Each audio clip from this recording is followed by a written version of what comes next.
The honourable member for Yorkton Melville. Thank you, Speaker. I begin my intervention with a quote. "It's hard not to feel disappointed in your government when every day there's a new scandal." Speaker, these are the prophetic words of the honourable member for Papineau, our current Prime Minister of Canada. And how true those words ring today. After 9 years of scandal, corruption, and Liberal entitlement, the business of the House has been put on hold to discuss a new scandal of monumental proportions, the Green Slush Fund. This government didn't like the fact that the former chair of Sustainable Development Technology Canada, or SDTC, was being publicly critical of their agenda. So they fired him and replaced him with one of their friends. This replacement was known to the government as holding blatant conflicts, as she had interests in companies receiving funding from CDTC. The PMO, PCO, and the minister were warned about these conflicts and the risks involved, but they appointed her anyway. The new chair went on to create an environment where conflicts of interest are tolerated and managed by board directors. What ensued was the creation of a slush fund for Liberal insiders. The Auditor General found the SDTC gave out $390 million taxpayer dollars in inappropriate contracts. This included $58 million to 10 projects that couldn't account for an environmental benefit or the development of green technology. In 180 cases, it included $334 million to projects in which board members held a conflict of interest. All the while, senior Industry Canada officials witnessed these conflicts but did not intervene. The Auditor General herself placed the blame directly on the industry minister, who did not sufficiently monitor the contracts that were being given out. The minister was going further than that. He was actively covering up the existence of these shady deals. Where he failed, this side of the House attempted to deliver some form of accountability for taxpayer money. Before adjourning for the summer, this House adopted a motion calling for documents related to SDTC to be turned over to the RCMP for review. At no point in the motion did it say that the instructions were optional. At no point did it instruct the government to redact information. And as you know, Speaker, the House enjoys the absolute and unbound power to order the production of documents, period. You found that this government's refusal to properly comply with the House order constituted a breach of privilege. That's our government. This wasn't a simple mistake by this NDP Liberal government. It was a calculated maneuver to avoid the discovery of any potential criminal activity that may have occurred under this government's watch. The SDTC whistleblower had suggested as much. They admitted that the Auditor General's investigation only scraped the surface, and if her investigation was focused on the real intent of those transactions, of course they would find criminal activity. And Speaker, thank goodness, breaking news yesterday, the RCMP has announced that they will be investigating, and of course they have full authority to substantiate any criminal activities that occurred within this organization. The fact that the NDP Liberals have tried to cover them up and prevent Parliament from shining a light on these transactions is a serious, serious indictment of their disdain for our democratic system. For the sake of our country and our reputation around the world, I wish the Green Slush Fund was the only case of corruption and disrespect for Parliament. Now it's been two speakers who have ordered the government to produce documents requested by this House, by this Parliament, and on both occasions, Liberals have failed to do so.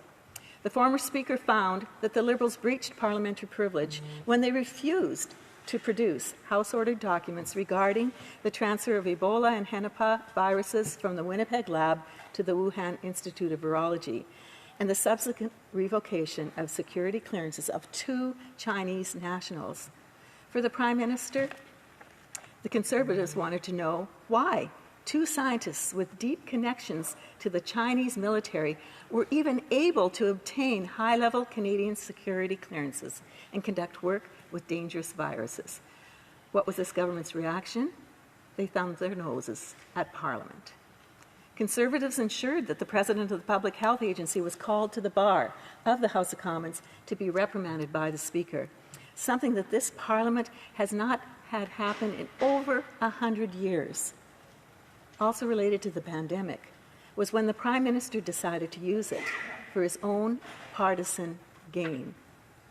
Canadians did not want an election in 2021, but he decided to call one anyways, based on differences of opinion between the Liberals and Conservatives on how the pandemic could be managed, and he thought he could wedge Canadians.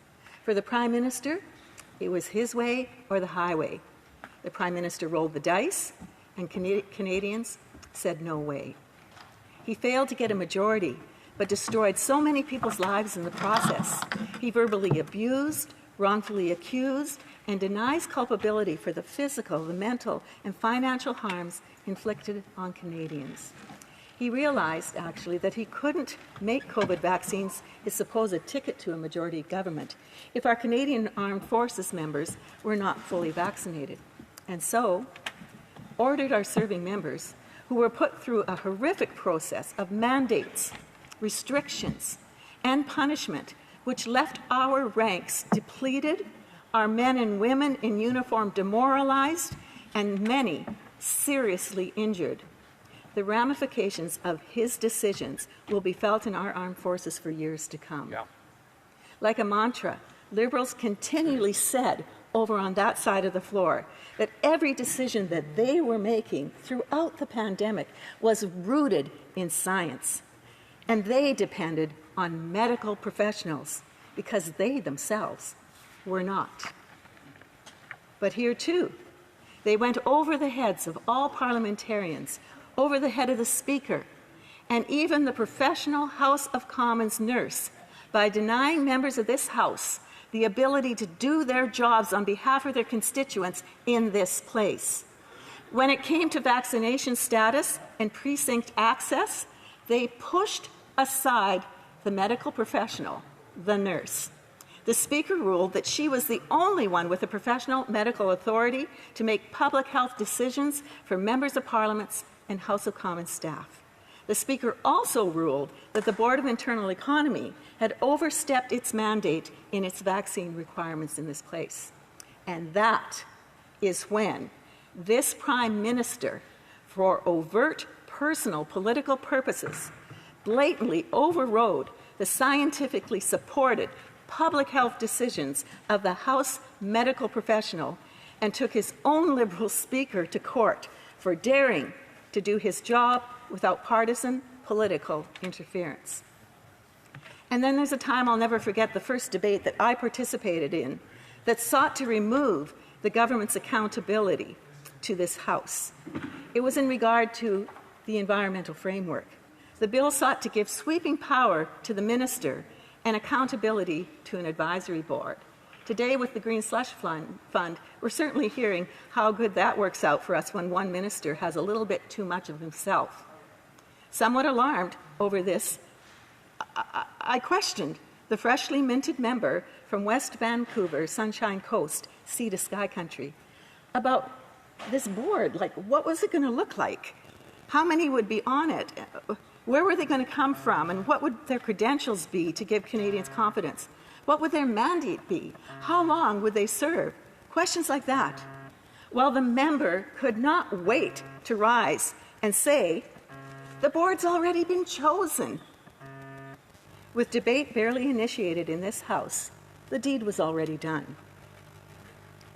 Speaker, from the Green Slush Fund to this government's management of the pandemic, to the obsession with appointing oversight bodies with little or no accountability to Parliament, these Liberals have a very unhealthy tendency to take more and more rights and responsibilities away from opposition in the House and giving more and more power to ministers and outside governing bodies that are not accountable to this place. In September of 2016, within his very first year of winning the incredible honor and the privilege to be first servant, Prime Minister, first servant to Canadians, this Prime Minister said, and I'm quoting him here, this is at the beginning of serving this place and serving Canadians, quote, "There is no core identity, no mainstream in Canada," and he concluded that he sees Canada as the first post-national state. I don't think he went to Canadians on that. These are all ideologies, behaviors, conscious decisions that are made by this government, made by this Prime Minister, to obscure and deny the depth of their political corruption. These are decisions that are made with no regard for what is best for Canada. Parliament is just an inconvenience for this Prime Minister, and it always has been. Only common sense Conservatives will end the NDP Liberal corruption. We will end their attack on Canada's sovereignty, on our institutions, on our way of life, on our democracy and rule of law, and we, on behalf of Canadians, the Conservative Party of Canada, will get the answers that Canadians deserve. They are asking for answers, and they want them. This member from Papineau and every member of this NDP Liberal government has absolutely failed in their duty to be accountable to Canadians, and Canadians have had enough. We keep hearing about, well, we need to listen to Canadians. Believe me, Madam Speaker, we have.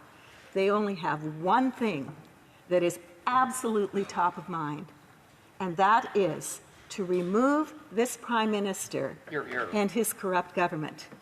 Taxes are up, way up. Costs are up, way up to where Canadians cannot afford the basic things in life, and they are struggling. Crime is up, like over 100% in so many areas. What they are doing to this country is so regressive.